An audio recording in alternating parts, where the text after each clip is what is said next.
Hey YouTube, how's it going? Kevin Cleary here with a full review and discussion on the very cool and extremely attractive Peter Rassenti Mini Satori.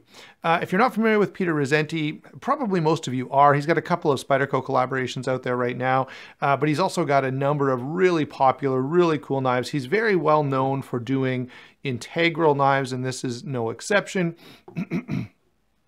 And yeah, pretty well-known maker. So I think most of you will be familiar with his work. If not, go check out his website. Go check out, Arizona Custom Knives or Blade HQ or anywhere else that you look at knives, and you'll be able to see some of his work. And I think you'll be pretty impressed. Probably the Druid is my favorite of all of his models, but he has a lot of stuff that's really, really well done, not the least of which is the Satori. Now, the full-size Satori is a little more in my wheelhouse than this Mini. But I can still appreciate how well this is put together and how functional it is as a useful cutting tool. And honestly, for most people, the Mini is probably going to be a little more compelling because, I'm probably not the majority in the knife world. A lot of people like these slightly smaller blades, and I definitely understand it. From a convenience standpoint, I find larger knives are a little more utilitarian. Anyway, let's get back to our discussion of this knife specifically, this being the Mini Satori, and we'll start off with size and weight. This guy is 7 5/8 inches overall. Blade length here is 3 1/4 inches. The handle, when it's closed, is only 4 7/16. Sorry about that. The knife is just under 1/2 inch thick, which is actually pretty impressive for an integral, and it weighs in at 4.4 ounces. Again, very comfortable. And so you can see none of those numbers are overly large, and certainly if you compare those numbers to the full size, you're going to see a knife that's going to be a little more comfortable to carry and fairly good, in the pocket. All right. Now, the one thing I will say is, in terms of carrying this knife, there's not a whole lot of space on this pocket clip. And so I found with certain pants, if you're wearing jeans or 511s or anything like that, it can be really difficult to get this in the pocket.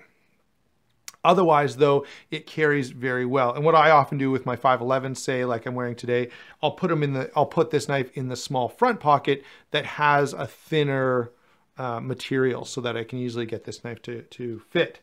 All right, so having gotten the size, weight, and how easy it is to carry out of the way, let's move through the knife the way that we normally do, trying to pay attention to the very impressive details here, guys, and there are a lot of them. So the blade steel on this guy is CPM 154. We've got a clip point with a compound grind, this very nice fuller. You can see that the flats here are stonewashed. Let's do this the other way around. You can see that the flats here are satin, while the bevels are stonewashed. And they've done Peter has done a really nice balance on this. The stonewash still allows for the detail to kind of show through, which I definitely appreciate. It's pretty well balanced overall along those lines. We have a hollow grind here on the recurve portion of the blade, and then we have a flat grind out here near the tip, which is going to add a little bit of strength. That's why most people do the flat grind out here. Sort of like a Spanto grind, if you're familiar with hinderers at all. That's kind of what we're dealing with here. Fairly thick blade stock, so this is not going to be a knife that you're going to want to cut a lot of apples with. It'll do the job, and I have tried it a couple times just to see what it would be like, and it does it, but it definitely splits apples in half at some point. Now, the reality is I rarely do any kind of food prep with my EDC knife. You know what I mean? If I'm cutting out an apple, I'm generally in my kitchen and there's a kitchen knife sitting right there. So to me, that's not a big deal. I know some people like really, really slicey blades. And my thing is, as long as it cuts the stuff that I want to cut, then I'm quite happy. And this certainly does that. One other thing that I want to notice here is the fuller on this blade. And I really like the fuller, not only from a looks standpoint. I know we're not to deployment yet, but I can use that fuller to either spider flick or thumb open the blade, so that, if you're out in public and you don't want to flick your knife out, the fuller does serve that option as well. It's fairly heavy duty, this blade, but I don't find the knife is overly blade heavy. So I don't find it makes the knife too unbalanced. In terms of, I guess the only issue that I have with this, and that's what I was going to go to next, the only sort of downside I have with this whole blade is the way that Peter has done the sharpening choil here. It's a really big sharpening choil, to me unnecessarily large, if all it is a sharpening choil, and I can't imagine anyone's fingers fitting in here. I don't have huge fingers, but you can see there's no way my index finger would fit in here without cutting myself. And so it feels like, you know, go one way or the other. Either, you know, make it just a sharpening choil, make it nice and small so I get extra blade length, or make it nice and big so I can get my full finger in there without any problems. And so this is kind of in a weird no man's land that doesn't do either one of those things super well. One thing I do want to point out before we leave the blade, it's really sort of a discussion of deployment, which is where we're going next anyway. I want you to notice that really cool orange peel finish on the stop pin. So that's the kind of attention to detail that is really, really impressive. And that's one of the reasons people are drawn to customs, because you're going to get things like that that you're just not going to see very often in a production knife. So let's go ahead, since we've already kind of started that way, let's go ahead and talk about the action or the lockup and deployment on this. It is primarily a flipper knife, but as I said, the fuller does work well to deploy the knife either with your thumb or to sort of do a spidey flick like that with your middle finger. And so there's a couple of things that tells you. Number one, the detent is set really nicely. The detent is set in such a way that the knife always flips open. It's really good, but it's not so stiff and so difficult that you can't open it any other way. So if the detent was really, really stiff, you know, you wouldn't be able to get that finger flick to happen. You wouldn't be able to get the thumb opening to work. It would only be in a flipper. The other thing that does is makes it pretty comfortable. So the way this is sort of upturned on the flipper, this could be sort of uncomfortable on your finger, but the detent is dialed in just right so that it is actually very comfortable. And everything about this is very comfortable. The lock bar tension is set really well. The blade is, of course, very, very smooth, as you would expect from a custom. And it is adjustable with a Torx bit. I did have to adjust this just a little bit when I first got the knife. When it was first lent to me, it did have a little bit of side-to-side play. Probably TJ just didn't notice that. So I did adjust the pivot ever so slightly. And I've got to say, in terms of, you know, the way this functions, really, really good, right? It's snappy, it's comfortable, it's everything you want from the action on a knife. And you kind of expect that. With a custom knife, you've got the maker right there paying attention to getting that exactly the way it should be. And so that's a pretty, you know, on custom knives, you're not going to see a lot of variation. You're not going to see a lot of problems with the action because, as I say, the maker can dial it in to be just right. Well, we're talking about the pivot. It's important to point out, this is a bit of a construction point anyway, but look at that beautiful zirconium pivot collar. Really, really nice. And of course, Peter is known to do pivot collars on a lot of his knives, and they always just add that touch of detail and class. And yeah, it looks really, really good.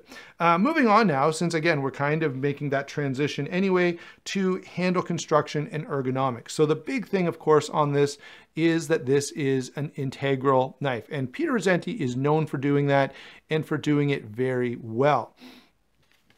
Since we're talking about handle construction, I did miss a point when we were talking about the lock. Let's see if I can get that to show. There you go. You can see Peter Rassenti's maker's mark right under here on the relief cut, which is kind of a neat touch. It's not really hidden, but it's not sort of overstated and way out there either. Couple of nice mill marks, milling lines here on the handle. That is going to lighten it up a little bit. There's no internal milling, and of course, internally milling an integral knife would be pretty challenging. So there are these milling marks on the outside, which do not only make the knife look cool, but add to the feeling of extra sort of grip and confidence in hand. The jimping on the back spine is perfect. It just holds onto your fingers really, really well without being overly sharp. If you do want to kind of come up and choke up on this a little bit, you do have a spot for your finger to kind of rest right there. And so in terms of ergonomics, this is pretty nice. It's not super hand filling, and that's partially just because of the small size, but notice I do get a full 4-finger grip, and I definitely like that an awful lot. If, if I didn't get a 4-finger grip, I wouldn't be as positive about this, but as it stands, pretty nice ergonomics here. By the way, I didn't get a measurement. Hold on. I'm a little remiss here in not measuring the grip area, so I'll grab my ruler and get a quick measurement. So 3 5/8 is pretty well the distance between here and back here, so that's kind of what you're dealing with. For my large size hands, it's very comfortable. Now, if you were like XXL or something, maybe that would not work as well as it does for me. But if you wear about a large size large glove, don't know why I can't spit that out, but if you wear a size large glove, I think this is going to be just fine for you, even though I would still prefer the larger one. So yeah, in terms of ergonomics and construction, very impressive work. I mean, the detail is just great. It's comfortable in hand. The jimping is really nicely done. And of course, we haven't talked about that zirconium clip. Now, as I said, it's a little tight, so it doesn't go into everything that I want it to very easily, but it does if I make some minor adjustments, and such as, putting it in a different pocket, which is the way I normally carry it, then yeah, we're good to go. I'm going to get into comparisons next, but before I do, I have to again say a huge thank you to TJ for sending this out. Absolutely a pleasure for me to get to check this knife out, to go over it, to carry it. This is a knife that many people, myself included, would probably never get to handle in their lives. And so it's a huge honor and a privilege to get to play with this and just kind of get to know it a little bit. And of course, to share it with you guys. So now that I've got that thank you out of the way, let's go ahead and get to some comparisons. First up, now most of my knives are going to be larger than the Satori because I like larger knives. So here's something that most of you are going to be familiar with. This is a Chris Reeve Knives in Cosi. Very, very different, but I hope that just gives you a bit of a size. Let's go ahead and talk about some others that are, that have a flipper mechanism and maybe are a little more similar. Here again, we have, a compound grind. We've got a flipper mechanism. This, of course, is a zero tolerance. And one of the things I've got to say while we're talking about this, guys, is if you like these high-end pieces and you're like me, probably never going to afford too many of them, ZT does a great job of giving us a lot of the features, a lot of the designs, a lot of the things that bring us joy in a custom knife, but at a very affordable price point. They're not the only ones.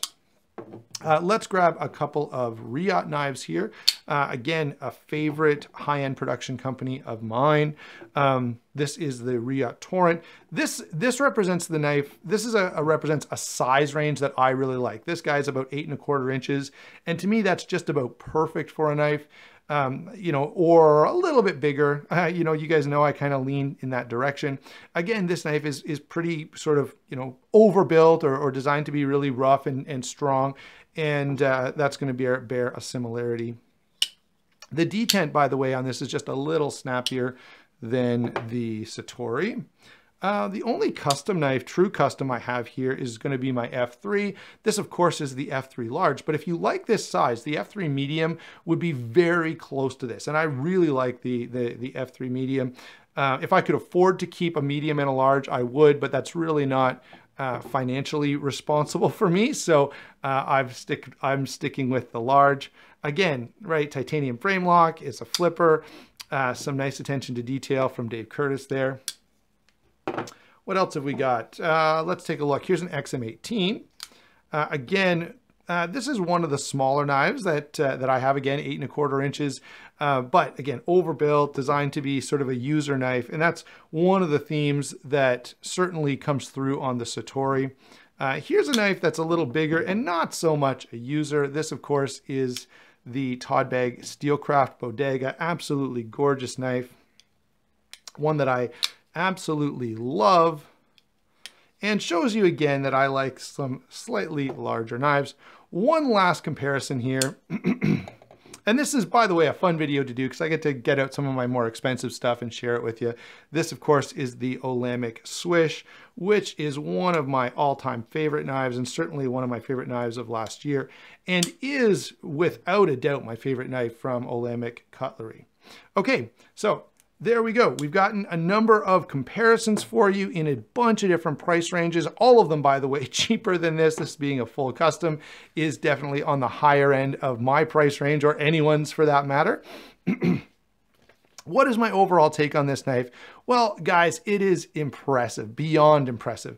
What I really like about it, this is a knife that certainly the owner and even myself, you know, I think this is a knife that most people would feel comfortable using, even though it's special and unique and amazing. It is well put together, but it's, you know, it's just the finishes and the overall design are definitely angled toward being a user knife, a knife that you can put in your pocket and cut stuff with and not have to worry about it because the finishes are gonna wear very, very well. And certainly I know TJ, the owner, does carry and use this knife. Would I recommend this knife? Well, of course, it's a beautiful knife, and I really only had that one complaint about the clip being a little tight. However, well, I would say, yeah, it's a great knife. Getting your hands on a custom Peter Rassenti is not an easy thing to do. Like any custom maker, you've got to worry about, you know, is that knife even in production right now? Are the secondary prices completely outlandish? Can I get on his books or not? And so from both a price standpoint and from just a general availability standpoint, this knife is not going to be just something you can go to Blade HQ and buy any old time you want to. But if you do get an opportunity, either this knife or some other Rassenti, I think you're going to be very, very pleased with what you're going to get. Thanks again for letting me use this knife and carry it and review it. I hope you guys enjoy, and I'd love to hear your take. What is the custom knife maker that you would actually, you know, be willing to save for or spend that kind of money on down in the comments below? Thanks for watching. Don't forget to like and subscribe, and we will talk to you soon.